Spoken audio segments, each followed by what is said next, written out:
Thanks very much indeed for the invitation. I'm very pleased to be here. We're in the middle, as you know, of a process of discussing our plans for the future of local government overall in Wales. And within that, obviously, we have set out in the white paper earlier this year how we can develop our vision for community leadership and how we can legislate, we hope, for a stronger community and town council sector. And let me say at the outset that for me this is very much about how we renew democracy in Wales from the grassroots up. So we outlined our early thinking around community and town councils in our white paper, Power to Local People, in February. And can I thank you for your responses to that consultation? There were almost 200 responses from community and town councils, nearly a third of all the responses that we had. There were a number of proposals that you supported and we will now take forward in our draft merger and reform bill, which we'll be publishing at the end of November.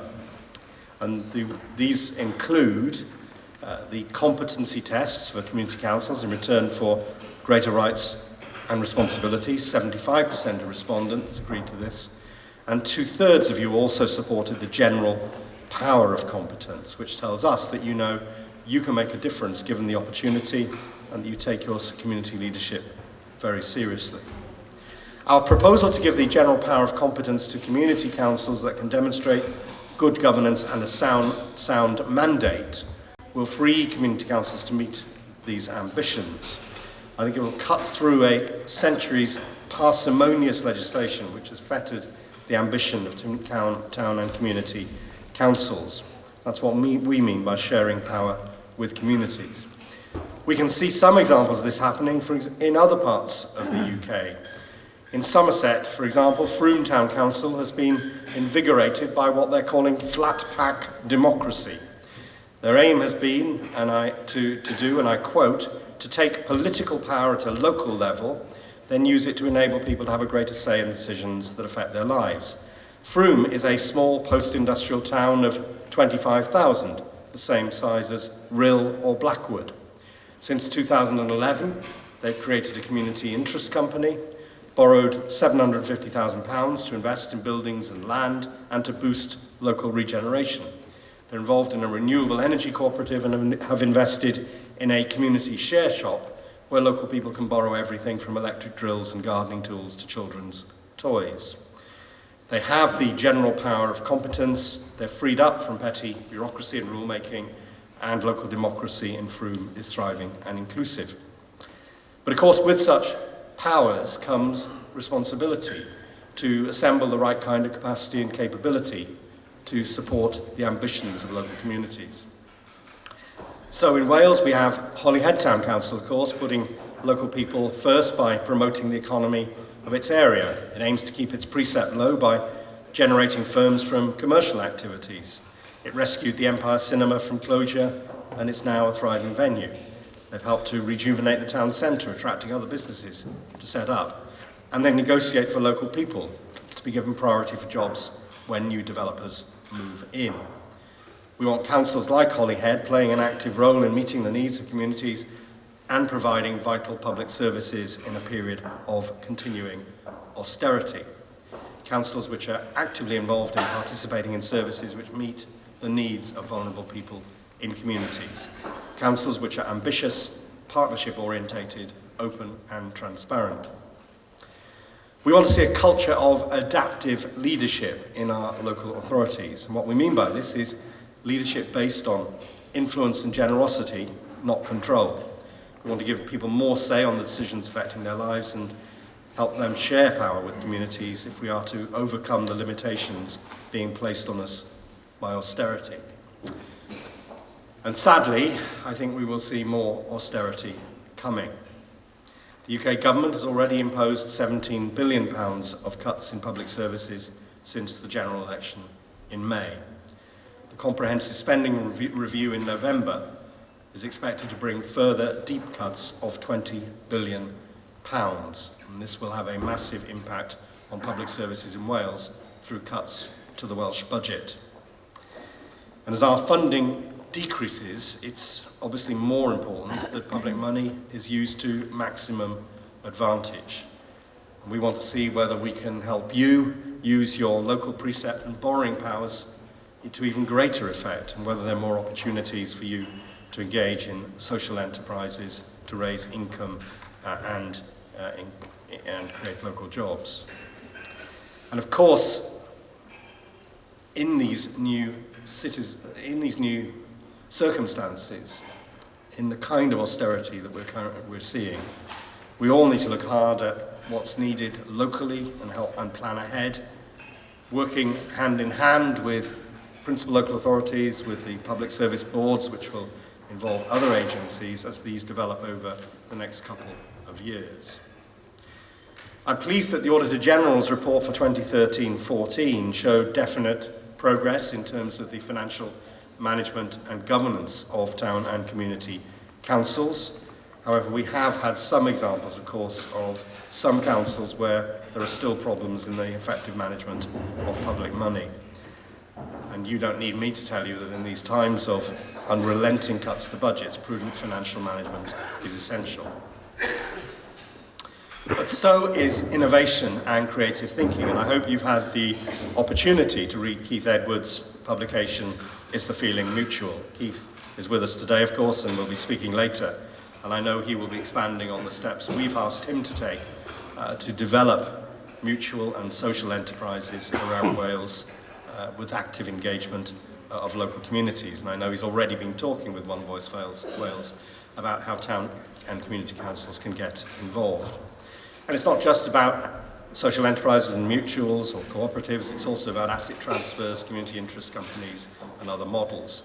Keith, in fact, in his report uses the term alternative delivery models to describe service delivery which is both citizen-centred and democratically accountable. My colleague Leslie Griffiths, the Minister for Communities and Tackling Poverty, has also recently launched a consultation on protecting community assets, and we welcome your feedback on that as well. I know many of you are already taking on assets and services and working hard at making a success of these ventures. It could be libraries, it could be day centres in some cases, it could be a variety of other services. I know that for some this will be a new step, and this means learning new skills. To give you one example, last year Pontrhydfendigaid Community Council took over the day centre previously run by Ron the Cynantaf Council. They had to arrange the asset transfer, they had to learn quickly about the running of the centre, which catered to the over 50s, and the day centre has been rebranded as Cafe 50 and is going from strength to strength. It also provides now, along with the hot lunches for older visitors, a variety of leisure and well-being activities for the young at heart. We've been through now all of the responses to the consultation on our white paper, and our draft local government merger and reform bill will be published towards the end of November. There will be legislation subsequently, that will be the intention, following the Assembly elections in 2016. And alongside that white paper, we will be consulting on the map that we have published for our preferred configuration of local government. And that will be an opportunity for people to respond to the map that we've drawn up as well. We have also made some changes to the proposals in respect of community councils as a result of what we've heard from you. We were pleased you showed strong support for the proposals on open and transparent councils. However, there were concerns expressed about the capacity of principal councils to undertake a review of community councils by 2022. As a result, the Local Democracy and Boundary Commission for Wales will now carry out this work independently. On the competency test for community councils, which would enable them to use the general power of competence, there was a feeling that the threshold of £200,000 was too high for some community councils, particularly in rural areas. We agree, and therefore we've decided to omit this test from the provisions in the bill. On the question of whether to merge or enlarge council areas, the response was broadly in favour, though not by a great margin. We understand concerns about loss of identity, but we do believe there are opportunities here through the general power of competence, and we want to ensure that more councils have the opportunity to take that responsibility on. We know these are very difficult times for people in Wales, with cuts to budgets in public services, cuts in welfare budgets, and these will continue to affect local communities, certainly over the period to 2020. Our role, I think, all of us working in public services, is to do what we can to mitigate the impact of those austerity cuts, and that requires, obviously, strong community leadership. And you as local councillors are very well positioned to provide that leadership. I hope very much that you will be at the forefront of trying to ensure that the services available to your communities can develop, can, where possible, expand, can meet new challenges. And I hope that the new powers that we're proposing to give to town and community councils can help you reshape services in your community and respond locally according to local needs. I want to give you our commitment to the town and community council sector. I've been discussing with One Voice Wales how we can help them in terms of developing capacity for the future. Let me return to what I said at the beginning of my speech. For us, this is very much about the renewal of democracy from the grassroots up in Wales. Diolch yn fawr.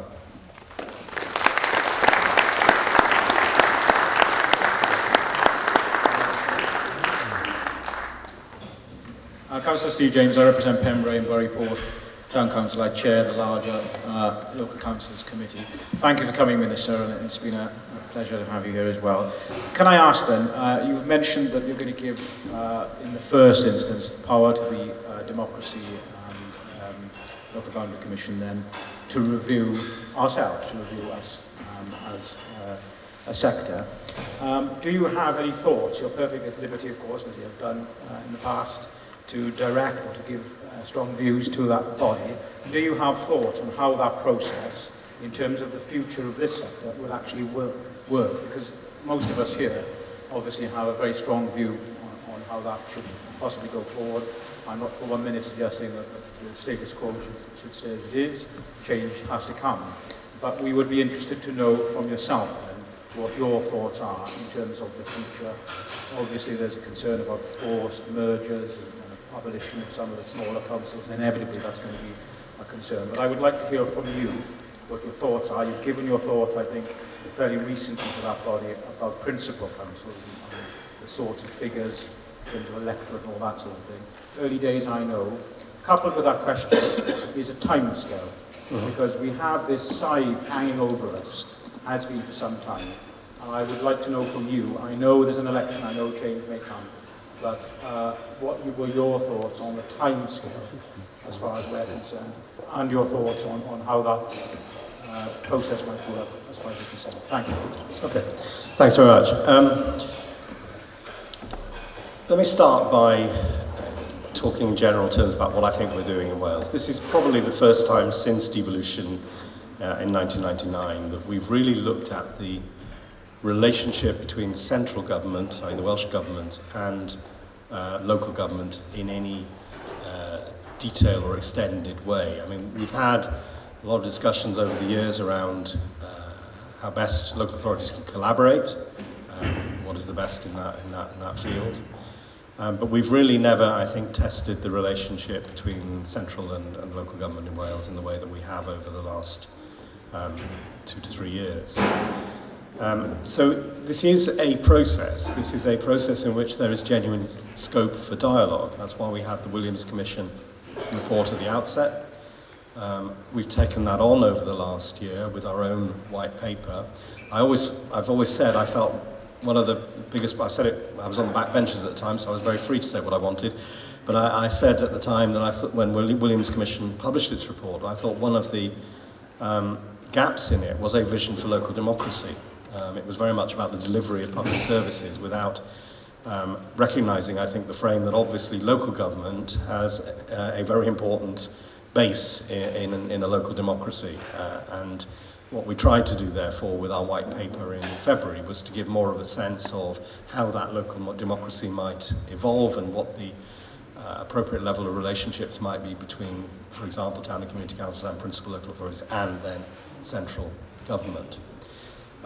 And what I think we see across Wales, of course, and this is where I think One Voice Wales has an important role to play, is a lot of different experience, some very good practice in some areas, some very good examples of service innovation and service delivery in some cases. And I think it's incumbent on all of us to try and learn from that experience. And I used the example of Frome as well, today outside Wales, because again, I think there's some quite interesting experience in other parts of the UK. I took one from England, I'm sure there are examples in Scotland too.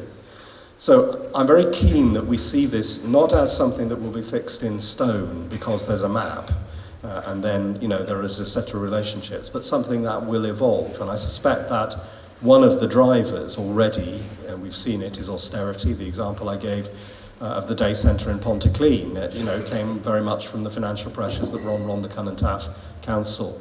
However, we also have examples, and Keith has set some of these out in his report, of communities very much coming to the fore with ideas about how they can take over and run services. And if you looked, for example, at the housing sector, in the social housing sector in Wales, one of the great dynamics, I think, over the last decade has been the way in which new kinds of housing mutuals and cooperatives have been developed to run social housing, and then themselves evolved into providing other kinds of social enterprises, some in the environmental field, grass cutting, things like that, training opportunities, and so on.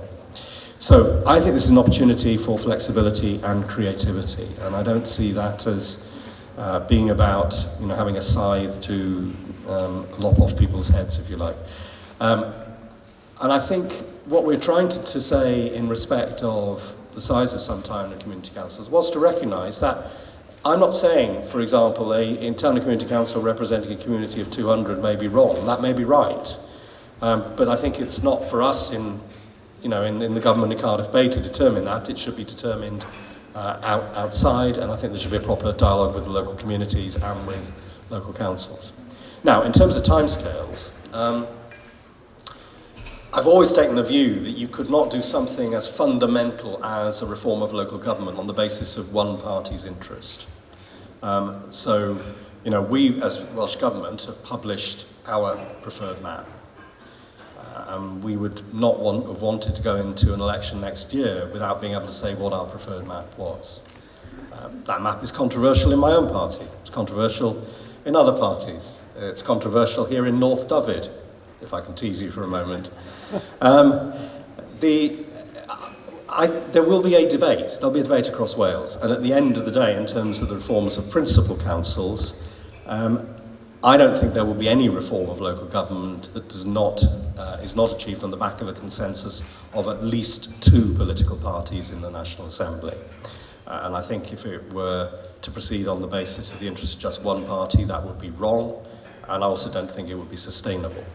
So, to your timescale question, we published the draft merger and reform bill at the end of November.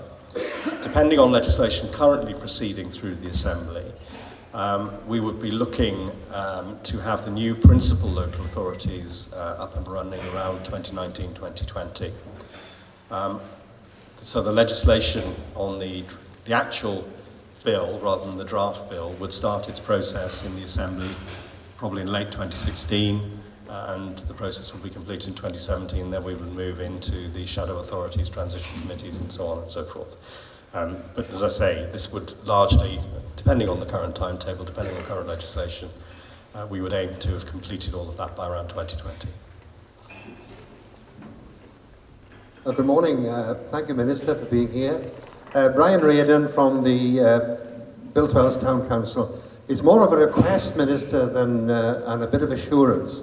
As you know, what's going on with the handing down of responsibilities from county councils to town council and rural council environments, we are finding a great difficulty in the piecemeal way in which the authorities are passing down these responsibilities, and also where the Assembly Government is involved with funding or assisting us in different ways.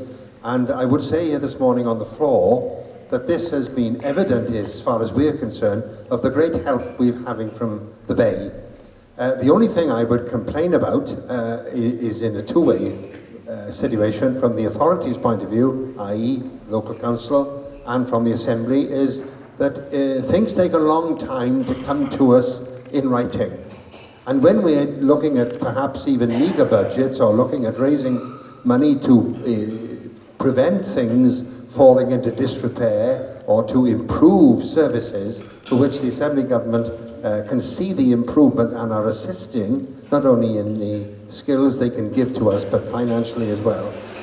We need these things to be moved on a little quicker than they are, so that when we make decisions as to what we take on, that we are able to have the full information and the assurance that the funding that we're going to get from whichever part of the pie that's going to be cut, that it is going to happen quickly.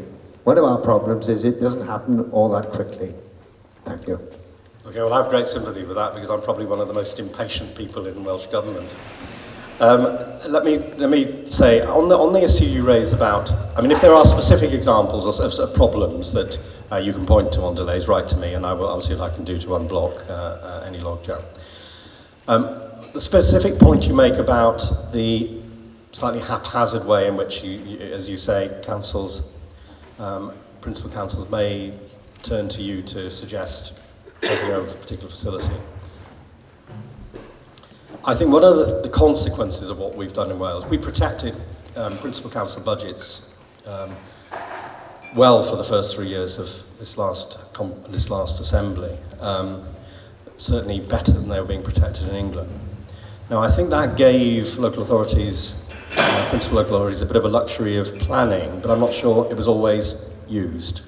And now, as the cuts really are coming through to bite, and they're having to save tens of millions, we may be seeing a bit of a rush in some cases as they look for assets to transfer or discard.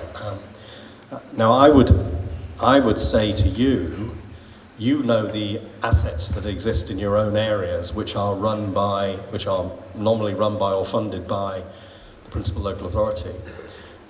I think the opportunity is there for you to do some kind of asset map of what there is in your own community and decide, well, are there certain kinds of facilities you might be able as a community to run better than the principal local authority is doing at the present time, or with another agency.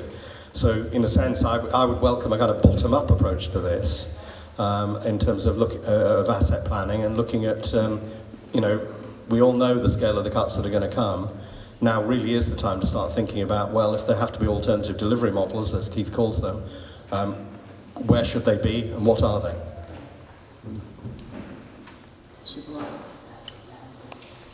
About Ceredigion, as a Cardi, one thing that worries me greatly on here, you've seen the 37 billion. Is that up to 2020, or is there going to be on top of that again?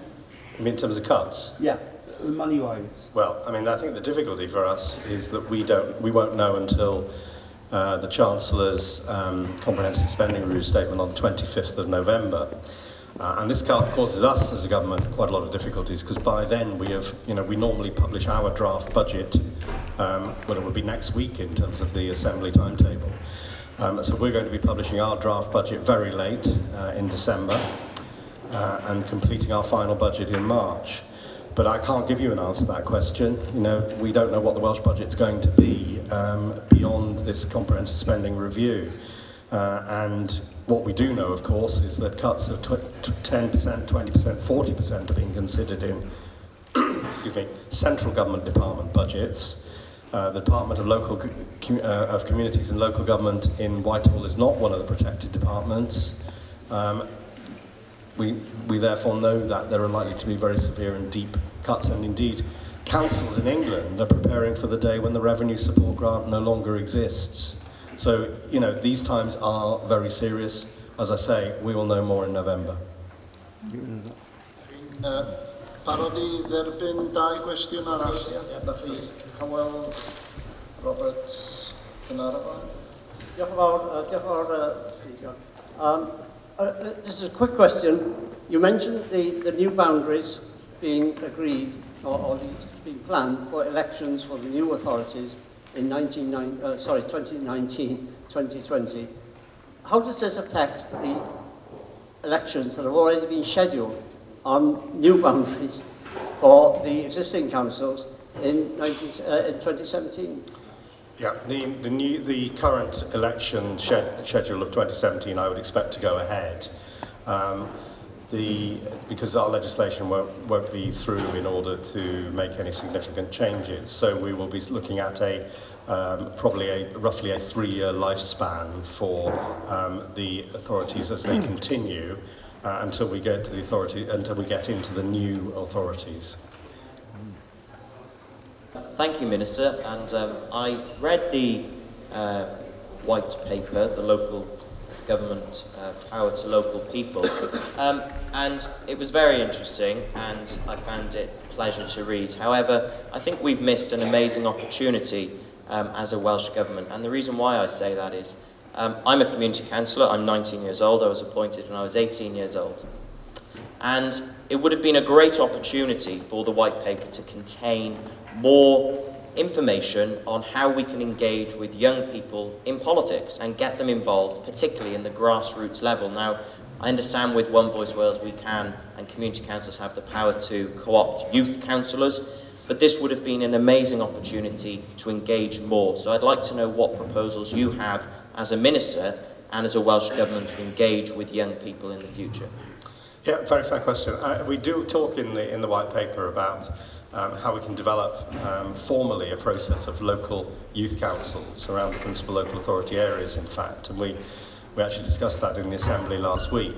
And some local authorities have made very good progress in terms of engaging young people, whether it's through schools or through non-formal education settings and so on, in development of democratic participation. And through the education system, of course, all schools have school councils. Through the Welsh Baccalaureate, we teach on Wales in the wider world. And I think we're trying to bring those things through. What we've done through our work on diversity in local government as well has been to try and organise events that reach out to groups of young people more formally. And we will continue to run a series of such events. Week before last we had one.